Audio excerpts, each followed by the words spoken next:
They say, "Don't let the sun go down on your anger." I didn't understand that saying when I was younger. I thought it was just one of those neat lines people repeat in church, the kind that sounds holy but doesn't feel practical when life gets messy. But I would learn something else, something nobody tells you until you've watched love turn cold. Because when couples carry silence into the night, the bed becomes a battlefield. Not because they're fighting with words, but because they're fighting with distance, with backs turned, with pride, with a decision to sleep like strangers. Some people don't need a fight to lose their marriage. All they need is a big house and 2 separate rooms. If you've ever wondered why some marriages thrive while others grow cold, stay with me. This story will challenge everything you thought you knew about love, conflict, and closeness. Don't forget to like, subscribe, and share this with someone who needs to hear it. In Chicago, Dashiell Crowe was born into a world most people only dream about. Oil fields stretched across 3 states under his family's name. Private jets, global influence, a fortune that could buy nations if nations were for sale. But wealth cannot purchase peace. Dashiell, the first son and sole heir to the Crowe Empire, had rejected marriage entirely by the age of 34. Not quietly, not privately. He said it openly, without shame, to anyone who asked. "Marriage is not designed for everyone," he would say, his voice flat, his eyes dismissive. "Some people are built for solitude." His father, Sterling Whitaker Crowe, a man who had built an empire on instinct and grit, watched his son with growing alarm. Sterling had always believed that legacy was not just about money. It was about continuity, about family, about passing something sacred from one generation to the next. But Dashiell had no interest. He worked. He attended church on Sundays, sitting alone in the back pew, his face unreadable. Then he returned home to a mansion that echoed with emptiness. No friends, no gatherings, no laughter. The staff whispered. They noticed the tension in his shoulders, the way his jaw tightened when someone mentioned weddings or families. They saw the way he moved through rooms like a man trapped in his own skin. "He's lonely," one housekeeper said softly to another as they folded linens in the hallway. "Lonely?" the other replied. "He's isolated. There's a difference." The rumors reached Sterling. People in their social circle wondered aloud if Dashiell was afraid of intimacy, if he was incapable of love, if his mother's death when he was 12 had frozen something inside him that never thawed. Sterling feared something worse. He feared his son would die alone, that the family name would end with a man who had everything except the one thing that made life worth living.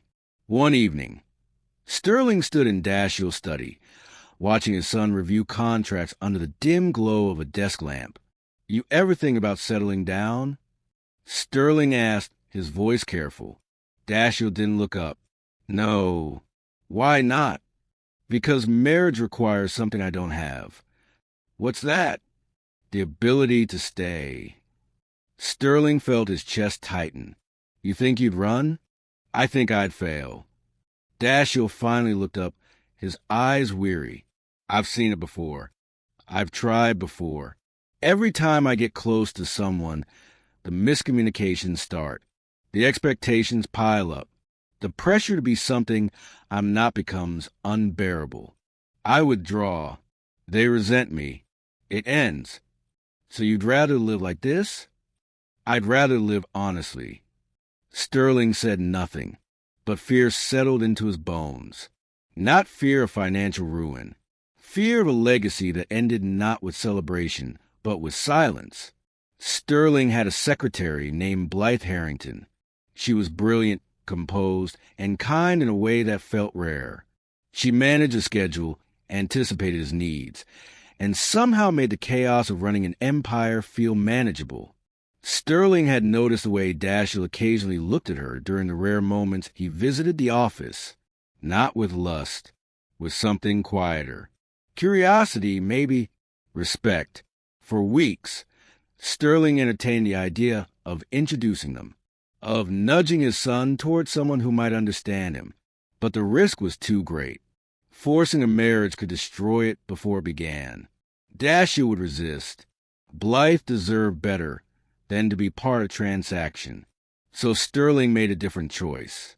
He signed Dashiell up for a weekend religious conference for married couples, not as a participant, as an observer, a volunteer coordinator.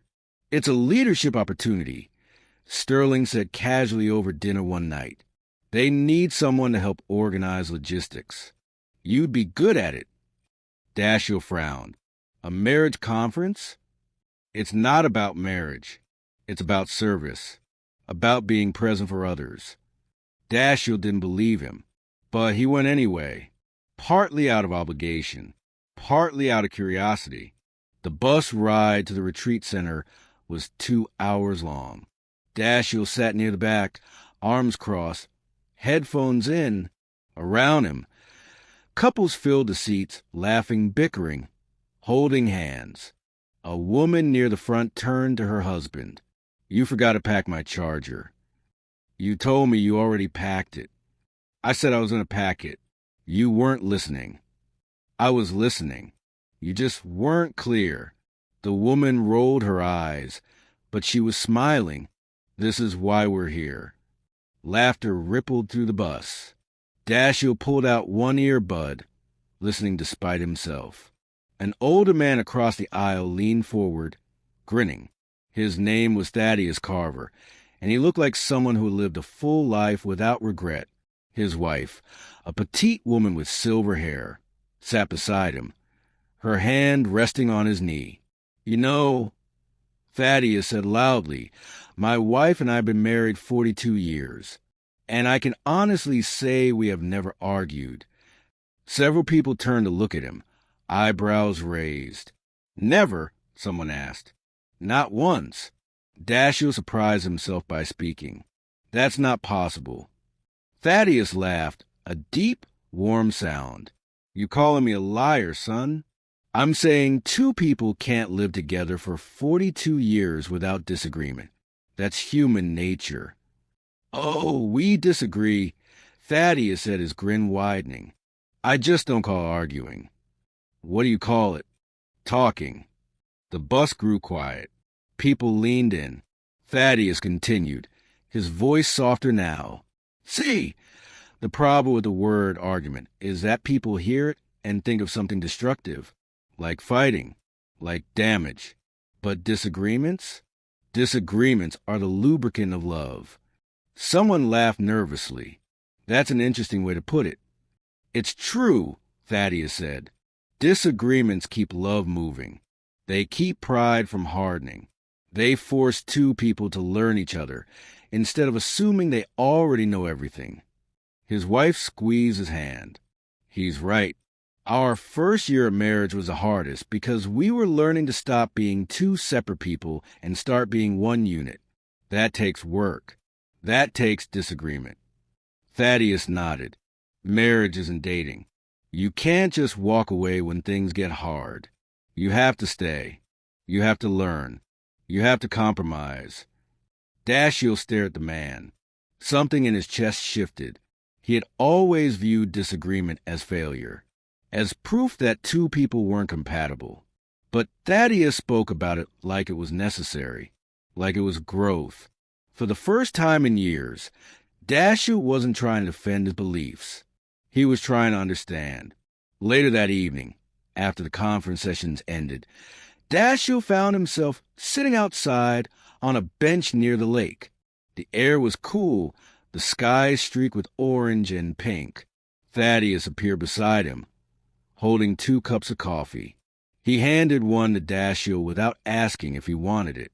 "You look like you needed this," Thaddeus said. Dashiell took it. "Thanks." They sat in silence for a moment, watching the water ripple in the fading light. "Can I tell you something strange?" Thaddeus asked. Dashiell glanced at him. "Sure." About 15 years into our marriage, my wife and I hit a rough patch. Nothing catastrophic. Just distance. We'd have a disagreement, and instead of resolving it, we'd go to bed angry. I'd turn one way. She'd turn the other. We'd wake up the next morning, and the issue would still be there, buried under polite conversation. Dashiell nodded slowly. What changed? I got rid of our bed. Dashiell blinked. You what? Our king-size bed.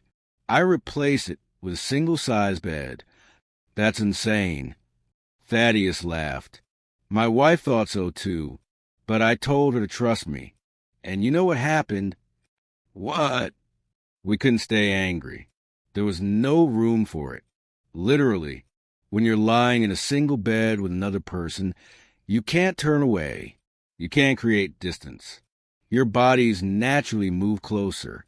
You feel each other breathe. You remember you're on the same side. Dashiell stared at him. You're serious. Dead serious. We kept that bed for 3 years.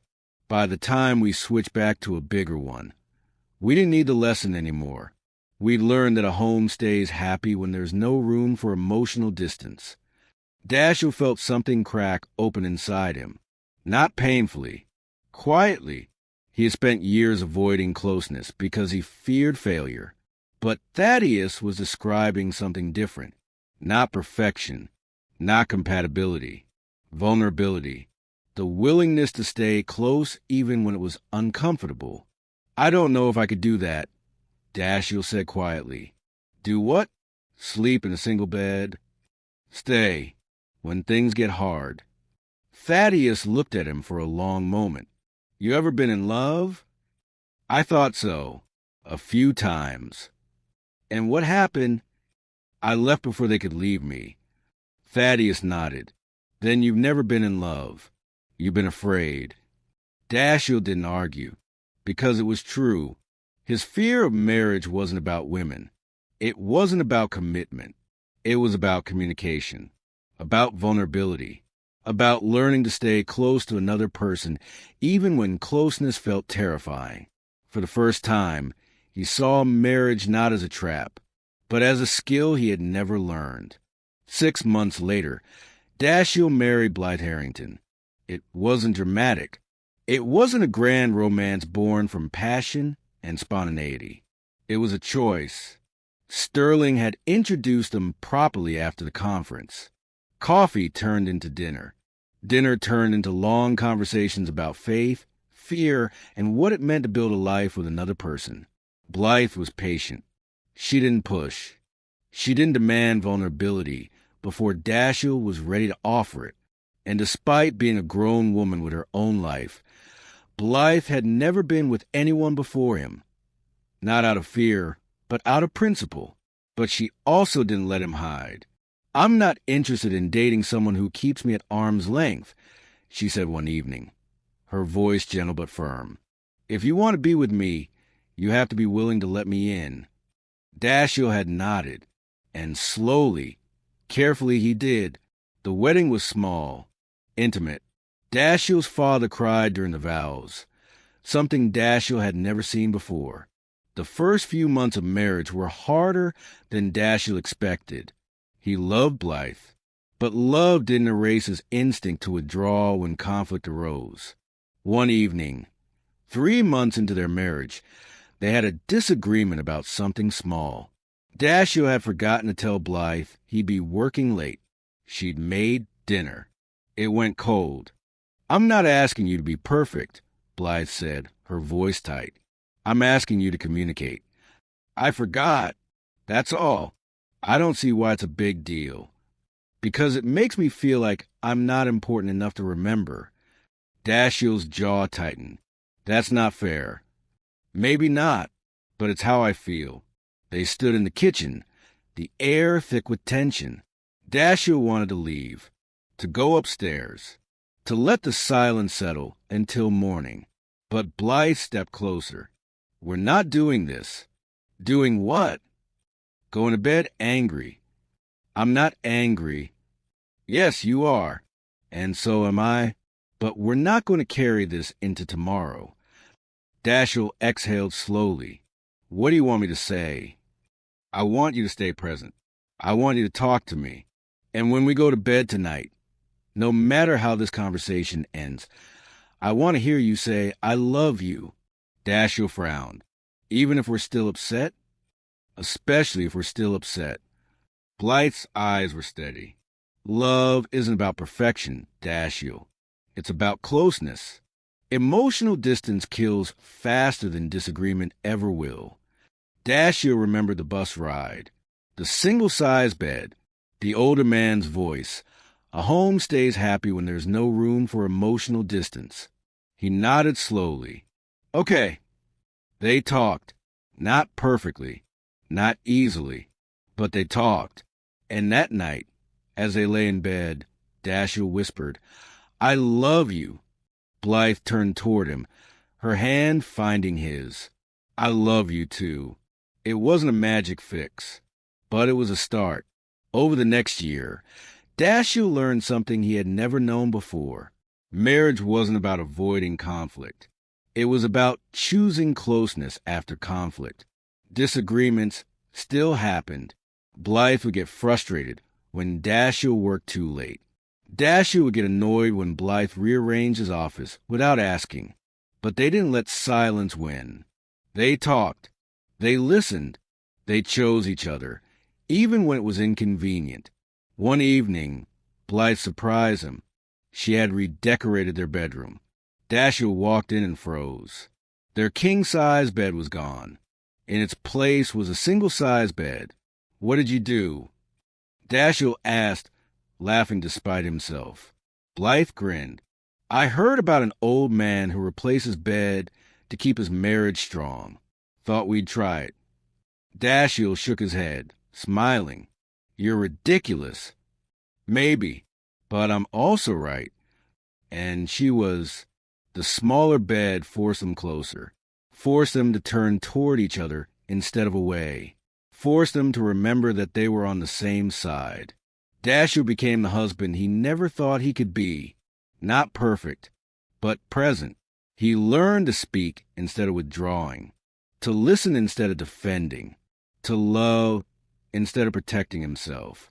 Sterling watched his son transform, watched him laugh more, smile more, live more. One Sunday after church, Sterling pulled Dashiell aside. I'm proud of you, Sterling said quietly. Dashiell looked surprised. For what? For learning what I was afraid you'd never learn. That a legacy isn't just about money. It's about love. Dashiell hugged his father, and for the first time in years, the embrace didn't feel stiff or obligatory. It felt real. A happy home is not a quiet home. It is a home that moves, that adjusts, that disagrees and repairs, that chooses closeness over distance, even when distance feels easier. Dashiell and Blythe's marriage was not saved by a bed. It was saved by the refusal to create distance, by the decision to say, I love you, even when love fell hard, by the understanding that marriage is not about compatibility. It's about commitment to learning each other, day after day, disagreement after disagreement, night after night. The Crow legacy continued, not just in oil fields and bank accounts, but in something far more valuable, a home that no longer slept cold. If this story touched you, share it with someone who needs to hear it. And remember, a home stays strong when two people choose closeness, even after conflict. Like, subscribe, and let me know in the comments what you think about the single bed rule. Would you try it?